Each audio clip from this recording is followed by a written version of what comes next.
What's up everyone, Nate here with Microgreens Farmer, and on today's episode I'm just going to be talking about a basic microgreen setup for commercial production. Everything you guys need to, or all the main stuff you guys need to buy and have set up in kind of your grow room area and all that kind of stuff you need to get going in this business with a basic beginner's intermediate type setup. So that's coming right up.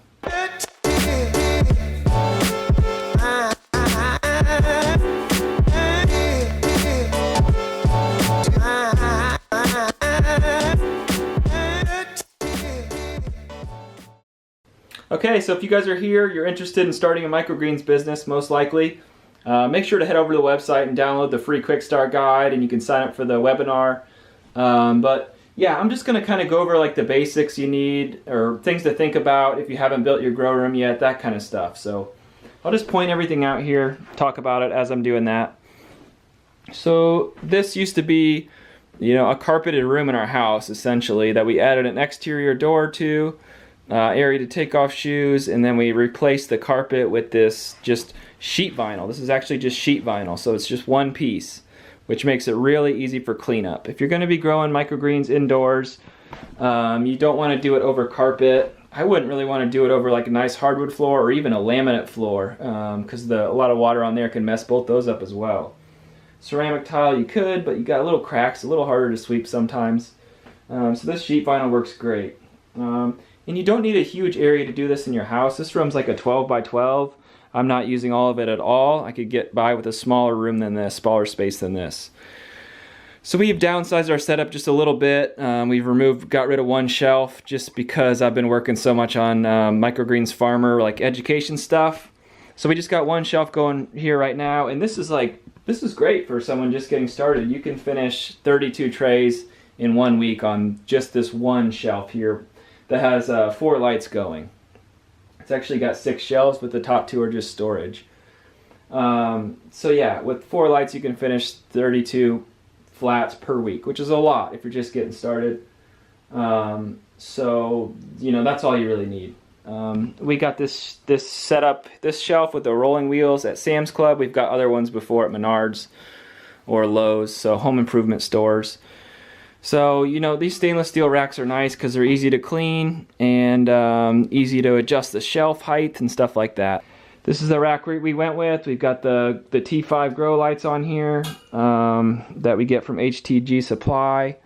And then up top we put some of our just random materials, different weird clamshells we use, and all kinds of just weird stuff. Humidity dome we use sometimes for basil, and bags for packaging stuff. Just random stuff up there, basically. And we've got fans that face onto every single one of these shelves, and the heater you can kick on for these bottom shelves to like heat up sunnies or whatever.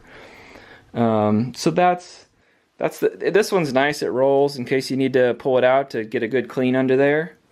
And then you got your lights, everything plugged in on a timer. You've got these cement weights that we use to weigh down trays that are in germination. Buckets for soaking the seeds that you need soaked. A smaller one for stuff like beets, and bigger ones for sunflower, pea shoots. And we just drill a bunch of holes in the top corner of this, and that's like the colander. Basically, put it on, tip it upside down over the sink to rinse out your seeds. And then we have a big tote down here that we have our soil in, bags of peat mix we break up and put in there. I've got another video about a soil sifter that I use, so I'll put a link to that below this as well. And this is just our soil press. When we fill up the flats, we press it down nice and flat so you get a good even growth. And just random stuff up here, hydrogen peroxide and gloves and seeds, and that's a little soil press for the 5x5s. Smaller bottles of hydrogen peroxide that we use to top spray. Scales, just random tools and stuff on the walls. And then it's nice to have one of these tables, fold-up table for prep work. I guess it doesn't have to be a fold-up table, but these are nice because they're easy to wipe off. Stainless steel stuff would be even better if you had the money to buy that. That would be a good way to go. And then you have to have a watering source. So we installed a sink in this room, right up to the floor. And we have this hose on here that just has like a wand at the end. And we keep 10-20 flats down there. We've got a little bit of refrigeration in here, but it's not our main refrigeration. You gotta have fun stuff to do when you're not growing, when you're taking little breaks. Let's see, anything else here? I've kind of moved some things around just to set up these camera lights. I think that's really the basic setup. In my course, it's like a 25-minute long video where I go through everything in very detail. I didn't want to create that long of an elaborate video for you guys today because I don't think you really need it here. Oh, dehumidifier. That's another thing that we definitely use. And there's some little doodads stored on the back shelves, but not much. So this is like, you know, just looking at this is like the main stuff. The main stuff for a beginning setup.